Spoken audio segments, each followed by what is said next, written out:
In this video, we're going to talk about the four-step process that we use to solve all statistical inference questions in this class. For this particular video, we're going to focus on what that looks like for confidence intervals. We'll see it again when we start doing hypothesis testing in week 5. So for confidence intervals and inference in general, we're going to use 4 steps: state, plan, do, conclude. The first 2 steps are going to look the same for every problem. They're the same process, state and plan. The do and conclude, steps 3 and 4, are going to change. In step 3, we're going to have some equations. In step 4, we're going to have some sentence frames, and those will be very specific for the type of inference that we're doing. Let's go ahead and look at what this is going to look like for us.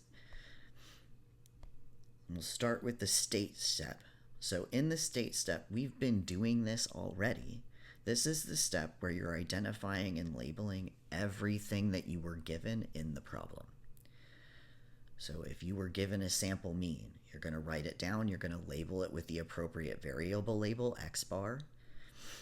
If you're given a standard deviation, you're going to write that down, label it with the appropriate variable, either a sigma if it's a population or a s if it's a sample value. You're also here going to state what the problem is asking you to do or what it's asking you to find. So state, all we're doing is breaking down the word problem. What do we know? What do we want?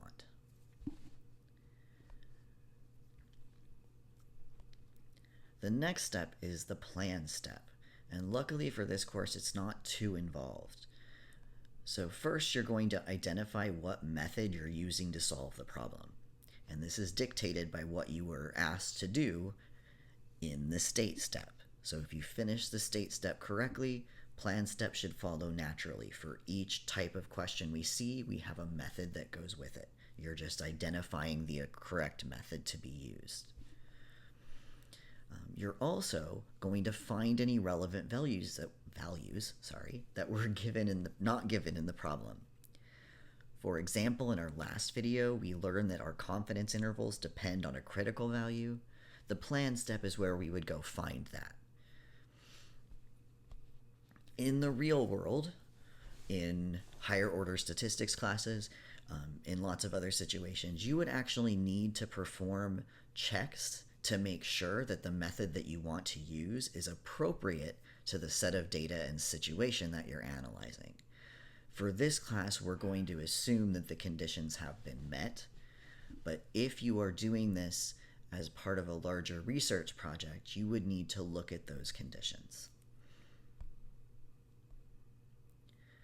The do step is where we do the math, and there is a couple of important things you need to do here, and if you skip over them, it makes it harder for me to identify where the boo-boos are happening, and it makes it harder for you to look back at your work and figure out what you were thinking when you did it.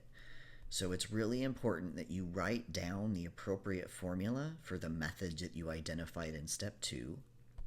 You show the values that get substituted into the formula, and then you use the calculator to evaluate the formula or do a function call. Writing down the appropriate formula and showing the values plugged into that formula count as showing justification for your answer. Without that, it's not a complete solution. At the end of this process, you should have a single value, or in the case of a confidence interval, a range of values that constitute your answer. And prior to statistics, you may have stopped at this step. But the power in statistics comes from drawing conclusions from the analysis. So we have one more step, which is the conclude step. So in this step, you're going to select the appropriate sentence frame or sentence frames that go with the method you identified in your plan step. All you have to do once you've selected the appropriate sentence frames is to plug in information from the question and your answer into those sentence frames, and there will be spaces to do that. in each of your sentence frames. Ideally, if you do this process enough, if you become a practice statistician, you'll be able to formulate those conclusions without having to refer to sentence frames. But as this is an introductory statistics class, I want you to have those sentence frames as a guideline as you learn to speak statistics. It is important at the end of these inference problems that you do actually write the conclusion, even if the question doesn't specifically ask you to do it. If it says construct a confidence interval, it is implied that after you did the do step, you found the confidence interval, that you're writing a sentence to then interpret it. This is how you demonstrate that you understood what the calculator did for you. So this is kind of the bulk of statistics class. Calculator is going to do the math for you. Your job is to interpret the number that the calculator is spitting out. If you become a practicing statistician or go into a field where you do a lot of statistics like psychology, this is what you're going to be expected to do. You're going to have a computer program that does all of the data analysis and calculations for you. You have to be able to interpret the output. All right, so now that we know what our 4-step plan is for tackling these questions, state, plan, do, conclude, we're going to move on to using that for confidence intervals for the mean in our next video. If you have any questions, let me know. Otherwise, I will see you then.